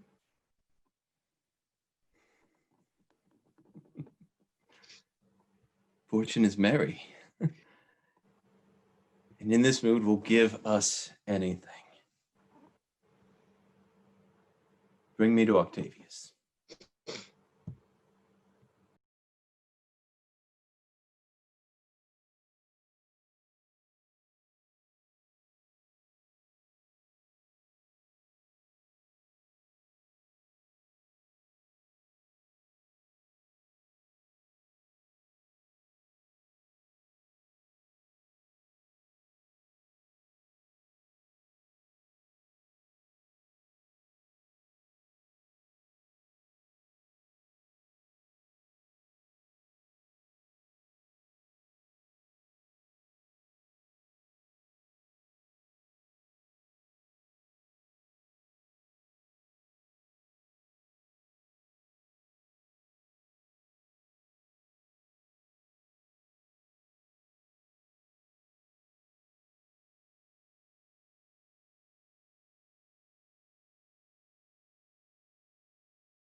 The people of Rome, spurred on by Antony, have raised a loud voice against the autocracy which sacrificed their favorite son, Julius Caesar. Marcus Brutus and Caius Cassius have fled the city and are amassing a substantial force by traveling through Greece and pleading their case to friends and allies. Meanwhile, Octavia and Mark Antony, along with Lepidus, have formed the second triumvirate. They too march in force, gathering men as they go. Surely these two forces must inevitably meet. What Rome will be left when the battle is done? Hello, and welcome to my show. If you do not know who I am Imperius Shapirius, and this is my show where we discuss about hot topics going on in our world today. Today's hot topic is a very, very tragic affair. I wish that we were under better circumstances, but here we are. Julius Caesar has been killed. Some of you could be happy, some of you could be sad, but we don't know. There are many different opinions surrounding this, but she has been killed by people who were supposedly on her side, which I find incredibly strange. But, you know, we always have different opinions and we always welcome discussion. And I have a very special guest. Some of you may know her. What's up, my sweets? So, without further ado, here is my guest, the one, the only, Miss Gingivitis.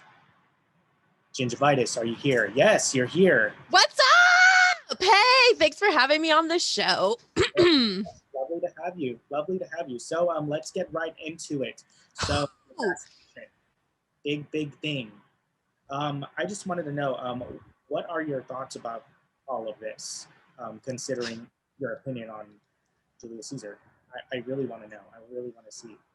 Okay, I'm so glad you asked that question. I really don't understand why everybody's getting all bent out of shape about things. Like, to me, Brutus did us all a favor, okay? Like, let's be real.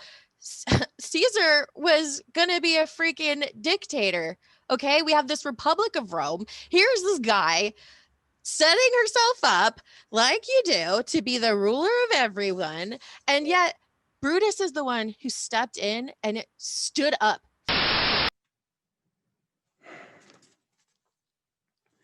These many shall die.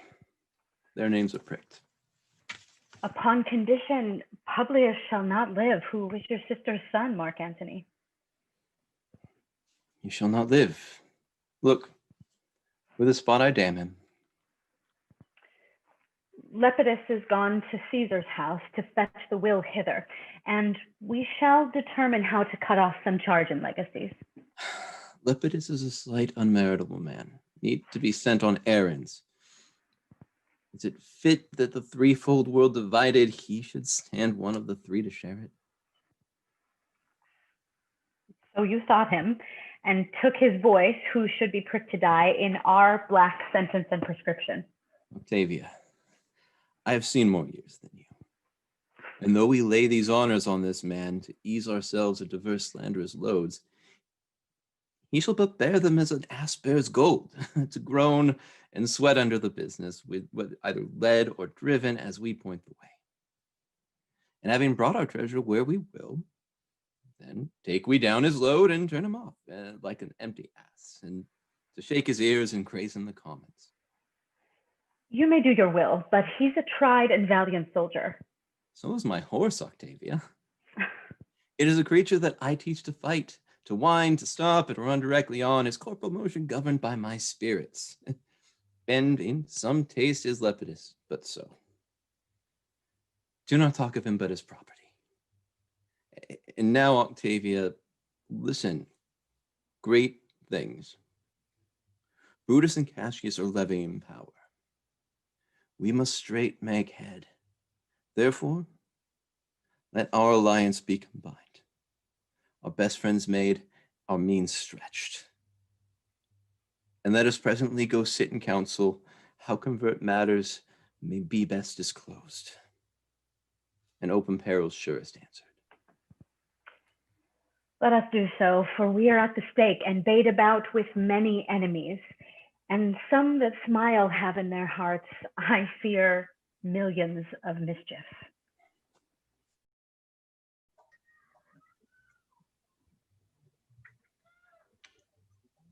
A word, Casca? Is Cassius near? How she received you, let me be resolved. With courtesy and with respect enough, but not with such familiar instances, and nor with such free and friendly conference as she hath used of old. Thou hast described a hot friend cooling. Ever note, Casca, when love begins to sicken and decay, it useth an enforced ceremony. Hark, she has arrived. March gently on to meet her. Most noble brother, you have done me wrong. Judge me, you, gods, wrong are mine enemies, and if not so, how should I wrong a sister? Brutus, this sober form of yours hides wrongs, and when you do them... Cassius, be constant. Speak your grief softly. I do know you well. Before the eyes of both our armies here, which should perceive nothing but love from us, let us not wrangle. Bid them move away. Then in my tent, Cassius, enlarge your griefs, and I will give you audience. Casca, bid our commanders lead their charges off a little from this ground. And let no man come to our tent till we have done our conference. That you have wronged me doth appear in this. You have condemned and noted Lucius Pella for taking bribes here of the Sardians, wherein my letters praying on his side, because I knew the man, was slighted off. You wronged yourself to write in such a case. In such a time as this, it is not meet that every nice offense should bear his comment. Let me tell you, Cassius, you yourself are much condemned to have an itching palm, to sell and march your offices for gold to undeservers. I, an itching palm. You know that you are Brutus that speak this, or by the gods, this speech were else your last.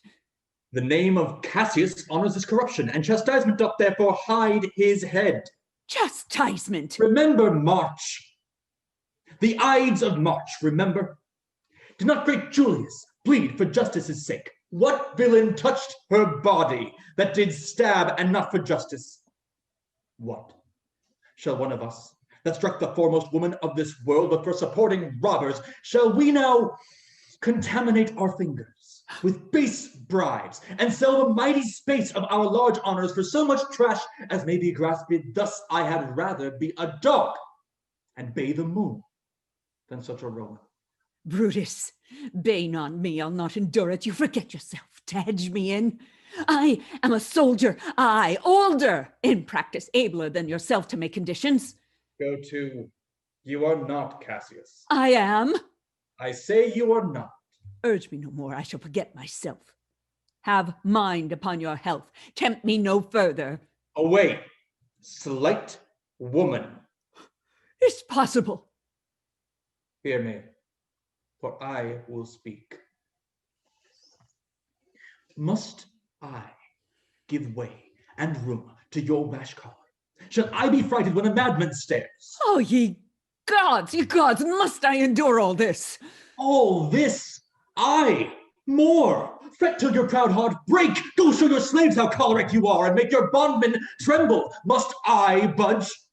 Must I observe you? Must I stand and crouch under your testy humor? By the gods, you shall digest the venom of your spleen, though it be split for you, for yea, from this day forth, I'll use you for my mirth, for my laughter, when you are waspish. Is it come to this? You say you are a better soldier. Let it appear so. Make your vaunting true, and it shall please me well. For mine own part, I shall be glad to learn of noble men. You wrong me every way. You wrong me, Brutus. I said an elder soldier, not a better. Did I say better? If you did, I care not.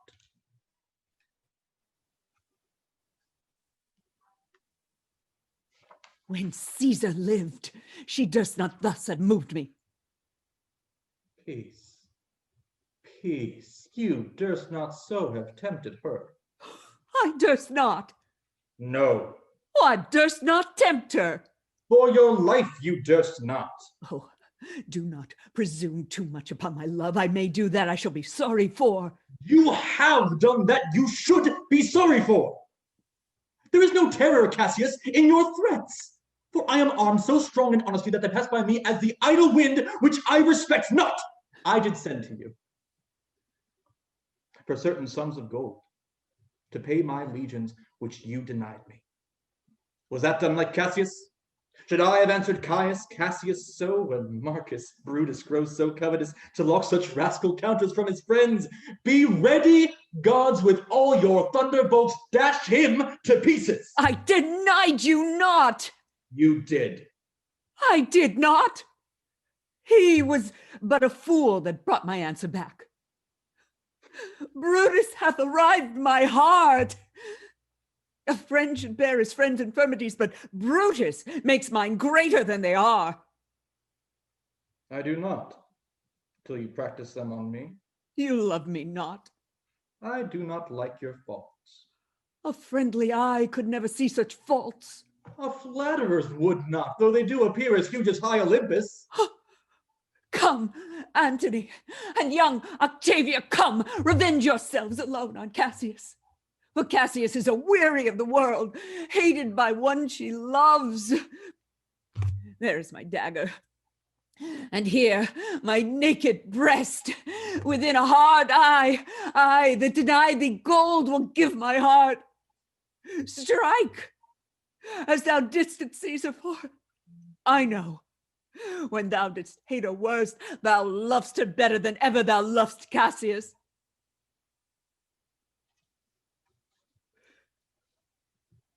Sheathe your dagger.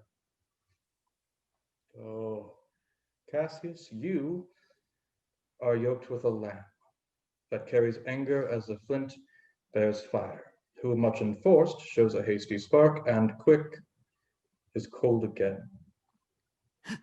Hath Cassius lived to be but mirth and laughter to her Brutus, when grief and blood ill-tempered vexeth her?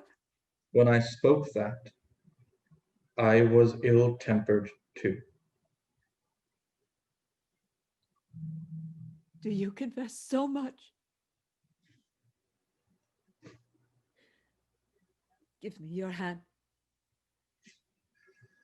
And my heart too.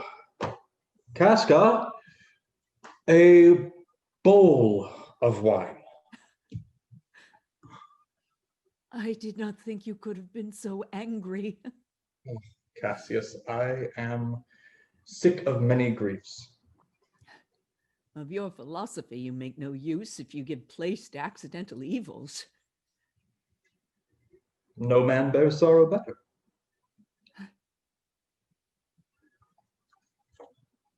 Portia is dead. Portia. She is dead. How escaped I killing when I crossed you so? Oh, insupportable and touching loss. Upon what sickness? Impatient of my absence. And grief. That young Octavia and Mark Antony have made themselves so strong, for with her death that tidings came. With this she fell distract, and her attendants absent, swallowed fire. And died so. Even so. Oh, ye immortal gods. Speak no more of her. Give me a bowl of wine. In this I bury all unkindness, Cassius. My heart is thirsty for that noble pledge. Fill, Casca, to the wine, or swell the cup I cannot drink. Now sit we close Just about love. this. Now sit we close about this taper here, and call in question our necessities. Portia, art thou gone? No more. I pray you.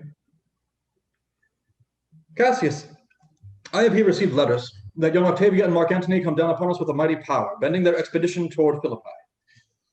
Myself have letters of the self-same tenor. With what edition?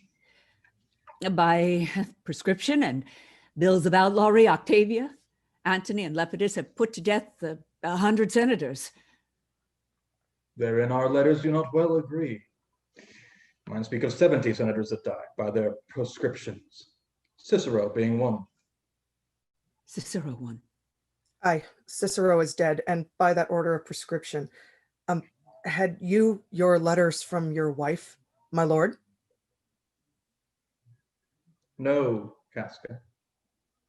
Nor nothing in your letters writ of her? Nothing, Casca. That, methinks, is strange. Why ask you? Hear you aught of her in yours? No, my lord.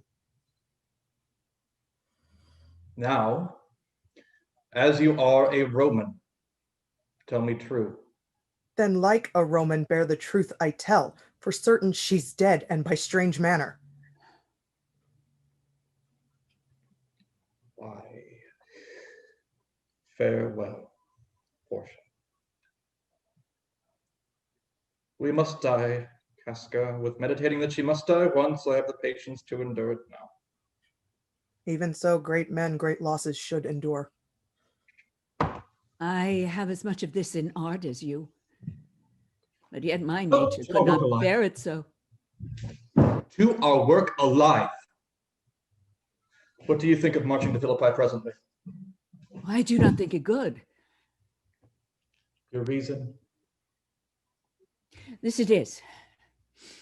'Tis better that the enemy seek us. So shall he waste his means, where his soldiers doing himself offense, whilst we, lying still, are full of rest, defense, and nimbleness. Good reasons must, of course, give place to better. The people twixt Philippi and this ground do stand but in a forced affection, for they have grudged us contribution. The enemy marching along by them shall make a fuller number up, come on refreshed, new added, and encouraged, from which advantage shall we cut him off. If at Philippi we do face him there, these people at our back.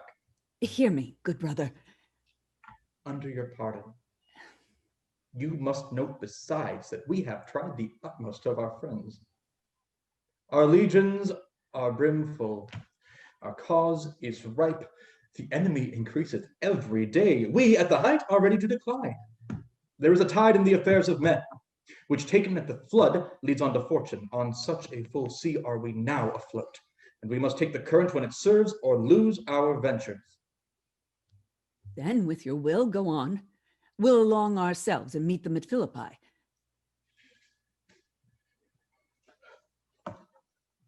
The deep of night is crept upon our talk, and nature must obey necessity.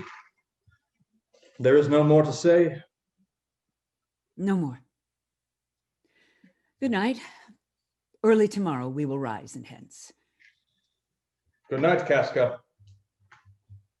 Noble Cassius, good night, and good repose. Oh, my dear brother, this was an ill beginning of the night. Never come such division between our souls. Let it not, Brutus. Everything is well. Good night, my lord.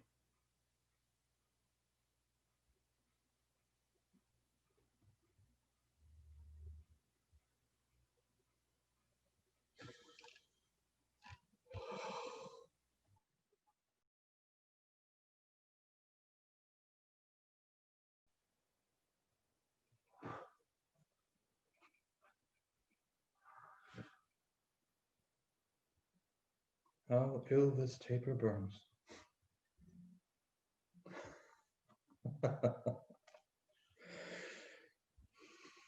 Who comes here? I think it is the weakness of mine eyes that shapes this monstrous apparition. It comes upon me. Art thou anything? Speak to me what thou art. Thy evil spirit, Brutus. Why comest thou? To tell thee thou shalt see me at Philippi. Well then, I shall see thee again. I at Philippi. Why, I will see thee at Philippi then.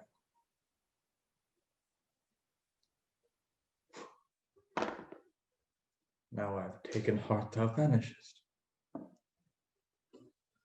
Ill spirit, I would hold more talk with thee. Now, Antony, our hopes are answered. You said the enemy would not come down, but keep the hills and upper regions. It proves not so. Their battles are at hand. They mean to warn us at Philippi here before we do demand of them. Tut. I am in their bosom, and I know wherefore they do it. They could be content to visit other places and come down with fearful bravery, thinking by his face to fasten in our thoughts that they have courage. But 'tis not so. Prepare you, Antony. The enemy comes on in gallant show. Their bloody sign of battle is hung out, and something to be done immediately. Octavia, lead your battle softly on. Upon the left of the even field. Upon the right, and I keep thou the left. Why do you cross me in this exigent? Do not cross you, but I will do so.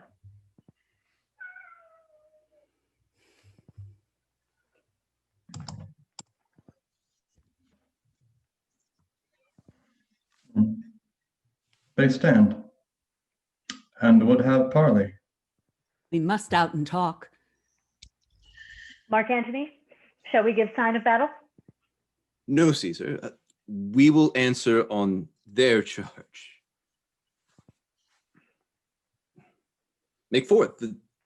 The generals would have some words.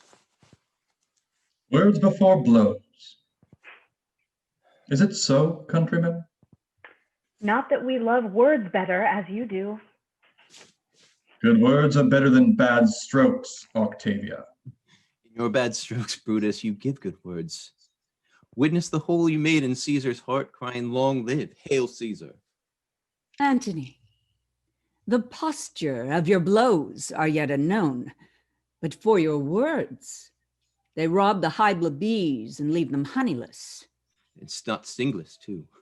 Oh, yes. And soundless, too, for you have stolen their buzzing, Antony, and very wisely threat before you sting. Villains. You did not so when your vile daggers hacked one another in the side of Caesar. You showed your teeth like apes, and fawned like hounds, and bowed like bondmen, kissing Caesar's feet. This damn big Casca, like a cur behind, struck Caesar on the neck. You flatterers. Flatterers. Now, Brutus, thank yourself. This tongue had not offended so today if Cassius might have ruled. Come, the cause. If arguing make us sweat, the proof of it will turn to redder drops. Look, I draw a sword against conspirators. When think you that sword goes up again? Never, till Caesar's 33 wounds be well avenged, or until another Caesar have added slaughter to the sword of traitors. Caesar, thou canst not die by traitors' hands unless thou bringst them with thee. So I hope. I was not born to die on Brutus's sword. Oh, if thou wert the noblest of thy strain, Octavia, thou couldst not die more honorable. You schoolgirl, worthless of such honor, joined with a masker and a reveler. Old Cassius. Still. Come, Antony, away. Defiance, traitors, hurl we in your teeth. If you dare fight today, come to the field. If not, when you have stomachs. Why now, blow wind, swell billow and swim bark, the storm is up and all is on the hazard. Oh, Casca, hark, a word with you. What says my general? This is my birthday, as this very day was Cassius born. Against my will am I compelled to set upon one battle all our liberties. Coming from Sardis on our former ensign, two mighty eagles fell, and there they perched, gorging and feeding from our soldiers' hands, who to Philippi here consorted us. This morning they are fled away and gone, and in their steads do ravens, crows, and kites fly o'er our heads and downward look on us, as if we were sickly prey. Their shadows seem a canopy most fatal, under which our army lies, ready to give up the ghost. Now, most noble Brutus, let's reason with the worst that may befall.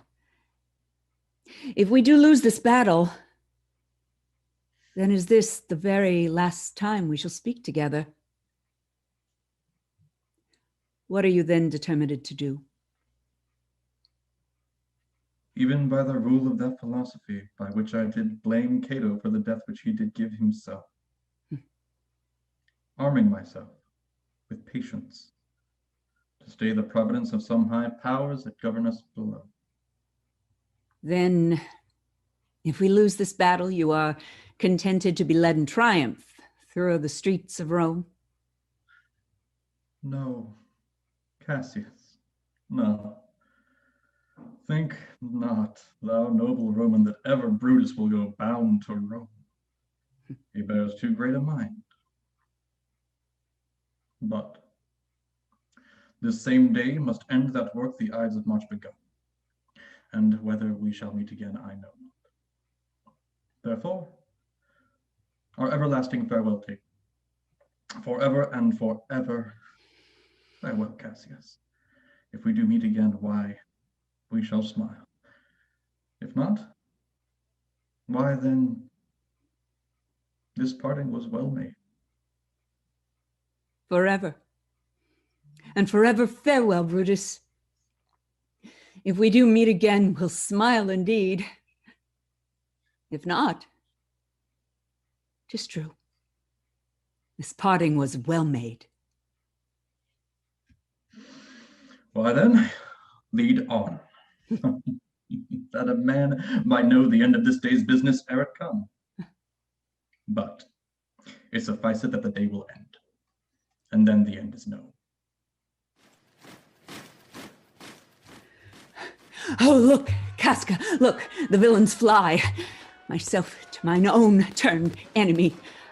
This ensign there of mine was turning back. I slew the coward and did take it from him. Cassius, Brutus gave word too early, who, having some advantage on Octavia, took it too eagerly. His soldiers fell to spoil, whilst we by Antony are all enclosed. Fly further off, noble Cassius, fly further off. Mark Antony is in your tents. This hill is far enough. Look, Casca, are those my tents where I perceive the fire? They are, Cassius. Casca, if thou lovest me, mount on my horse and hide thy spurs in him till he have brought thee up to yonder troops, and here again, that I may rest assured whether yon troops are friend or enemy. I will be here again, even with a thought.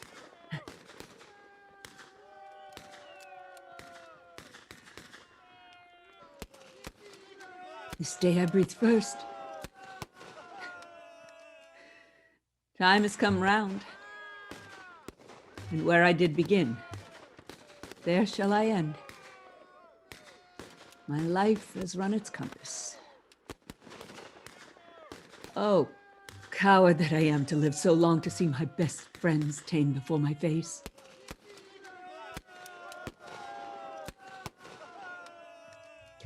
I am a free soul, and with this good sword that ran through Caesar's bowels, search this bosom. Here, take thou the hilt. And when my face is covered, as 'tis now, guide thou the sword.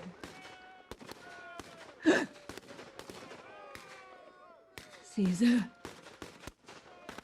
thou art revenged, even with the sword that killed thee.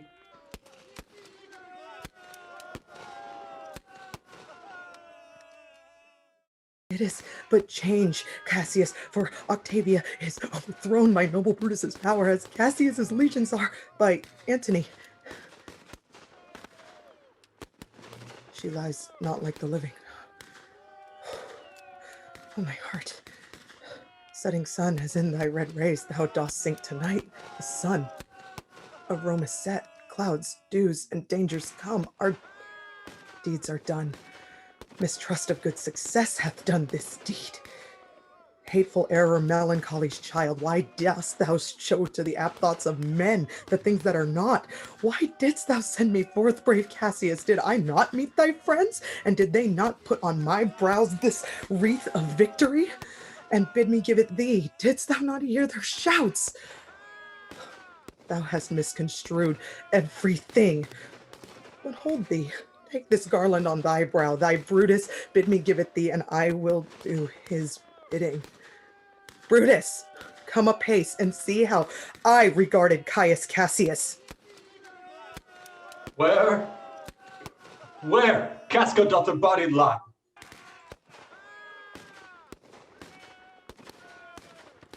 Oh. Julius Caesar, thou art mighty yet. My spirit walks abroad and turns our swords in our own proper entrance. Is yet a Roman living such as this? The last of all the Romans, fare thee well. It is impossible that Rome should ever breed thy fellow. Friend, I owe more tears to this lost soul than you shall see me pay. I shall find time, Cassius. I shall find time. Come, therefore, and to Thaso send her body. Her funeral shall not be in our camp, lest it discomfort us. Casca, come. 'Tis 3 o'clock, and Romans yet ere night. We shall try fortune in another fight.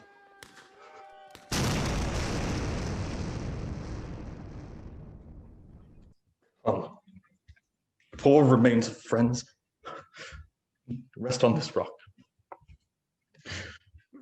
Statilius showed the torchlight, but my lord, he came not back, and he is or taken or slain. Sit thee down, Casca.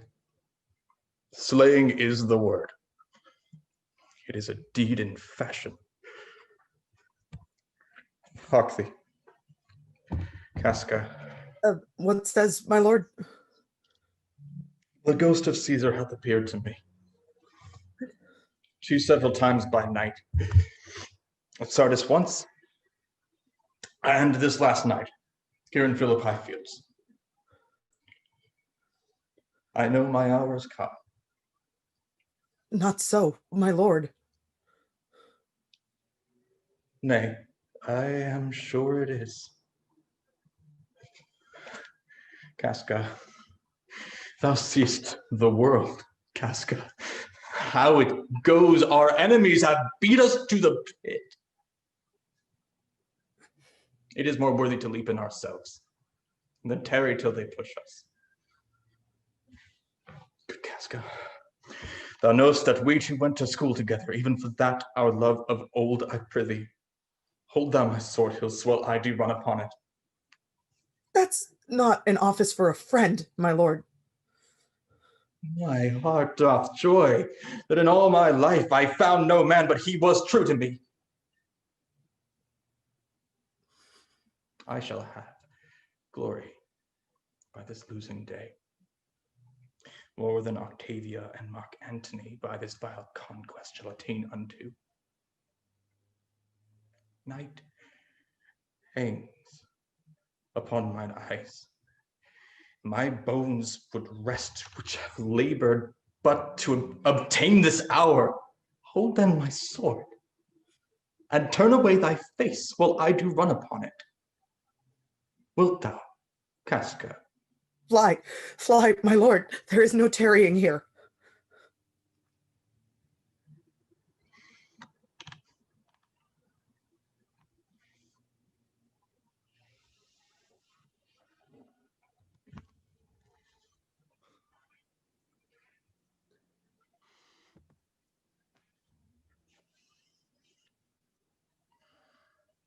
Caesar, now be still.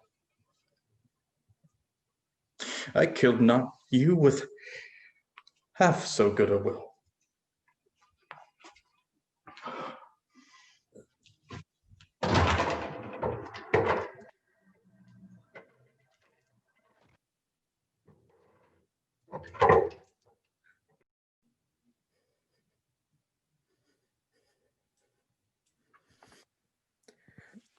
What man is that? Casca, where is thy master? Free from bondage, Antony. Conquerors can but make a fire of him, for Brutus only overcame himself, and no man else hath honor by his death. How died thy master, Casca?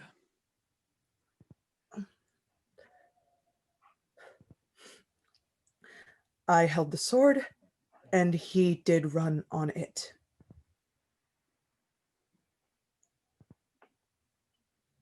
Octavia, then take her to follow thee that did the last service for her master.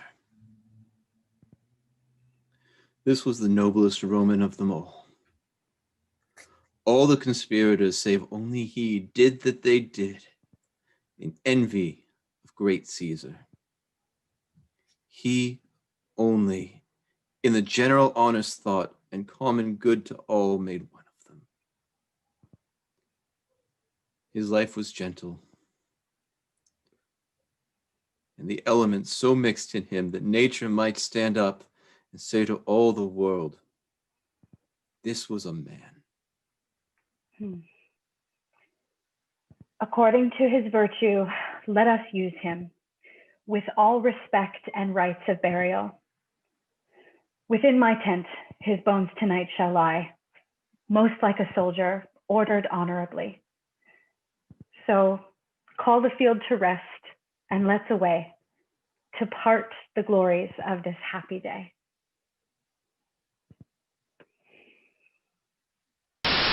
In the aftermath of Caesar's death, battles raged on for someone to lead Rome. Brutus and Caius, who both played a part in the stabbing, have met their ends by blades as well. Reports, however, say their deaths were self-inflicted. An inside source advised Brutus had been seeing Caesar's ghost, a sign of sleep deprivation or mounting guilt. We can't know for sure, but the citizen favorite is now gone. It now appears that Octavia, with the favor of Mark Antony, is rising in the ranks. How far will Octavia go? Keep joining me to find out. Have you all heard what happened? If these people think that they're going to take away our amazing freedoms in this beautiful republic, then they're dead wrong. We have the most amazing society in the world, and we won't let it go without a fight. Has anyone even seen Brutus, huh? Does anyone even know what happened? Did they say that they've seen his body, huh? Has anyone besides the fake news seen his body?